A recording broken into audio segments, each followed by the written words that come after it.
Students, next आता है mechanism of electrolysis कि कैसे होती है electrolysis. The process of electrolysis was explained on the basis of theory of ionisation. मतलब कि जो इलेक्ट्रोलिसिस होती है उस प्रोसेस को हम कैसे समझ सकते हैं, कौन सी थ्योरी के ऊपर बेस है, वो थ्योरी ऑफ आयोनाइजेशन। कौन से थ्योरी के ऊपर बेस है बेटा इलेक्ट्रोलिसिस? Theory of ionisation. क्या है अब इस थ्योरी में? According to this theory electrolytes are present as ion in the solution. कि जो इलेक्ट्रोलाइट्स होते हैं वो सोल्यूशन में कैसे पड़े होते हैं? आयन्स की फॉर्म में। जैसे यहीं पे आपको दिखाया NaCl है, तो NaCl सोल्यूशन में कौन सी फॉर्म में पड़ा है? Na positive Cl negative. जब घुल गया या मोल्टन हो गया।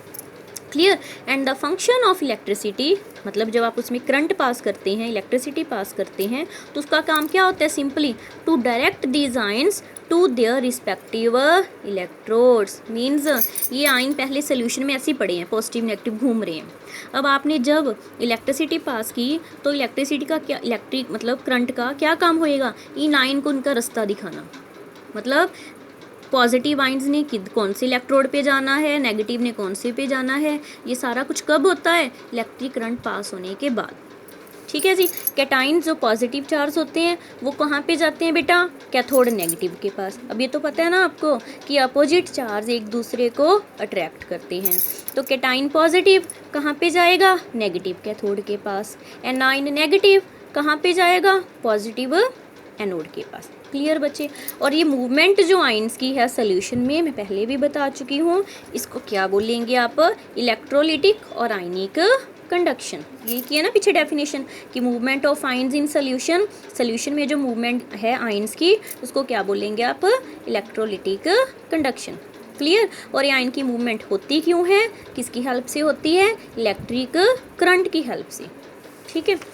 अब हम आगे करके देखते हैं बच्चे, सॉरी, हाँ जी, इलेक्ट्रोलिसिस ऑफ मोल्टन NaCl की electrolysis.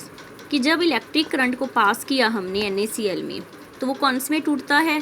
Then Cl negative ions will direct toward anode, क्योंकि Cl नेगेटिव है और एनोड के ऊपर हमने देख लिया पॉजिटिव चार्ज होता है, तो Cl नेगेटिव कहाँ पे जाएगा? पॉजिटिव के पास। अब पॉजिटिव के पास जाके क्या करेगा? लूज इट्स इलेक्ट्रॉन, अपने इलेक्ट्रॉन उसको दे देगा। अब इलेक्ट्रॉन चला गया तो नेगेटिव चार्ज चला गया, तो अब Cl नेगेटिव से क्या बन गया? वो Cl बन गया। क्लियर। ये देखो यहाँ पे एनोड पे क्या हो रहा है? Cl नेगेटिव था, एनोड पे जाके किस में कन्वर्ट हो गया? इलेक्ट्रॉन दे दिए। क्या हो गई इसकी? ऑक्सीडेशन। ऑक्सीडेशन होने के बाद क्या बन गया? Cl dot. अब ये प्राइमरी स्टेज है। प्राइमरी स्टेज मीन्स अब जो क्लोरीन है एटम, क्लोरीन का कभी आपने Cl देखा लिखा हुआ? नहीं ना, ये एटम की फॉर्म में होता ही नहीं है। तो एटम वेरी वेरी अनस्टेबल होता है, फटाफट ये कंबाइन कर लेगा दूसरे एक क्लोरीन। ऐसी एक क्लोरीन थोड़ी ना दे रहा है, कितने ही क्लोरीन जा रहे हैं नोड के पास। एक क्लोरीन ये दे के Cl नेगेटिव बना लिया, ऐसी और भी क्लोरीन दे रही हैं। तो ऐसे में दो क्लोरीन ऐसे आपस में जुड़ जाएंगे और क्या बन जाएगा? Cl2।